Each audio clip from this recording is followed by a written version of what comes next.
you all for coming, for the three of us. Let's see if this machine will work for me.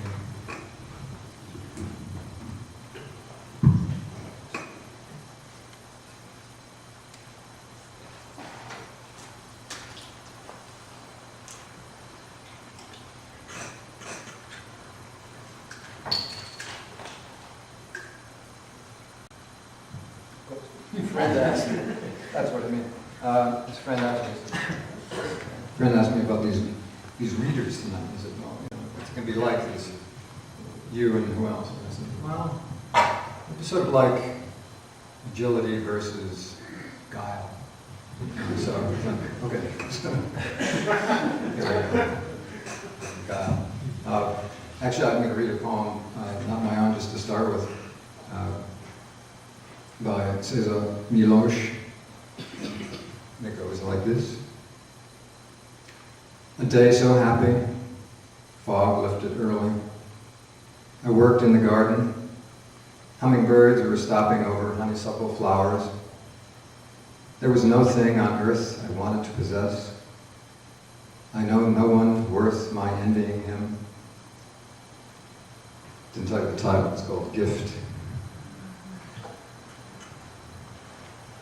So this is going to be something of a retrospective and then some new poems interspersed and a few at the end. I think it's better without these. The lifeguards.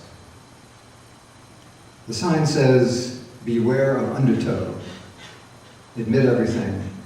Kiss guilt on the lips. Invite shame into your home. Regret in front of strangers. Wake the twin brothers, ambition and anger. Order them to get to work. Have desire pour out like blood. Witness the air moving into your chest. Do not struggle. The next three are, they were inspired from times that I was living in Asia. First two in India and then Indonesia. So they're back there, but I wanted you to see some different parts of what I've been doing. If you've been to India, you will recognize this first one, I think. It's called Being There, India. There is immense gratitude when the rickshaw driver delivers you to the correct address, when some item ordered from the menu arrives at your table, when finally you are able to buy carrots or curd in the market. The bank is open during normal working hours. The post office actually produces a letter addressed to you when a string of neon parrots appears like perfume. From the Ghats. Huge and hot, the string of water buffaloes are aimed into the river. Like a miracle, they sink down only to their hairy chins, their elegant legs and wide split hooves invisibly waving beneath them as they calmly eat the garlands of marigolds that float like jewelry around their boat-like heads. So now we'll just move over to Indonesia. Some of you might recognize this spot if you've been there. It's entitled Goalawa, which is the name of the site. It's a cave, it's a bat cave. Goalawa, Indonesia. The offerings began at dawn, and the villagers made no fuss about sharing the rear of the temple yard with them, fluttering home like charred paper sucked in by the space into the mouth of the cave that looks out to the sea, the sandstone walls vibrating under the grip of 50,000 fruit bats.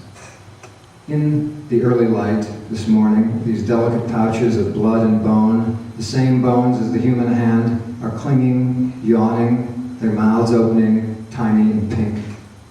And I'm here, up close, a foot from all their fidgeting, this wild, soft, flapping surface of mammals hanging upside down from the rock like clumps of dates, the space shrill, the shaking with the electric squeak of air whistling through their teeth. Some families holding on in threes, swinging like black agate on a thread, their small, but bulging back muscles pull tightly over their scapulas. The smallest faces nursing under leathery shawls.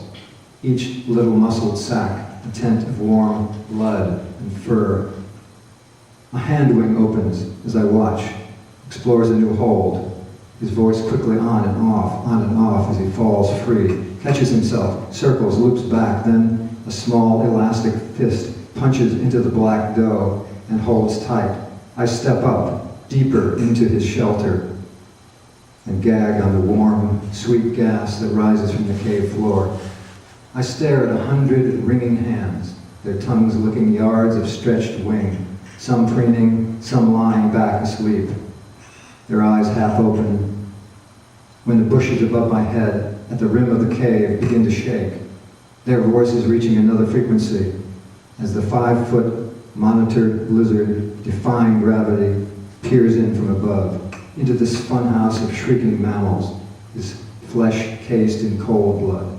He stops, tilts his head, waits, before the strength rolls across his shoulders, before he wades forward into the tiny muzzles that can only huddle closer together, crying louder as the other, glazed and armored face, opens wide, before I can hear my own scream echoing down his throat as he works hard without hands to get them in, their warm fingers caught in an iron door.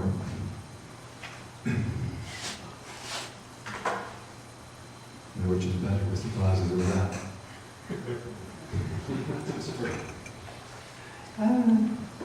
Okay, without. I haven't read this next poem,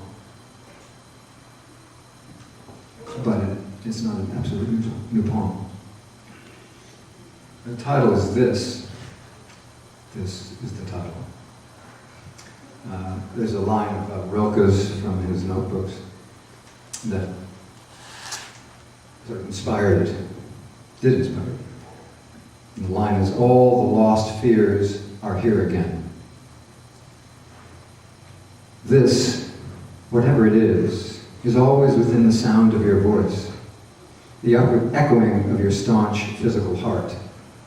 Whatever it is, even when it is obscured by the way the sky can act, by the odor of autumn, it nibbles like a small fish, a tiny child's hand grasping a pant leg, a dog's face looking up at your face.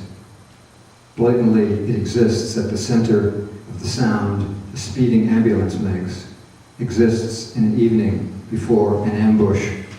This, whatever it is born when we are born. It stands at the edge of the schoolyard, watching patiently. Sometimes one is so healthy, so satisfied, whatever it is seems lost, never appearing, even in an old album, a dream, and cautiously we begin to dance. And then later, but not too much later, when your children walk and talk like you, whatever it is, steps up to your door and does not even knock. Whatever it is, happy to be home, sits heavily on the back of your hand, invisible. At dinner, this thing, whatever it is, can talk to you while your mate is full of grief, or even release you. But it will lie hidden in your bed, whatever it is. In the middle of the night, it will follow you down the hall to the bathroom, because just before dawn, only the birds can put it to sleep, whatever it is.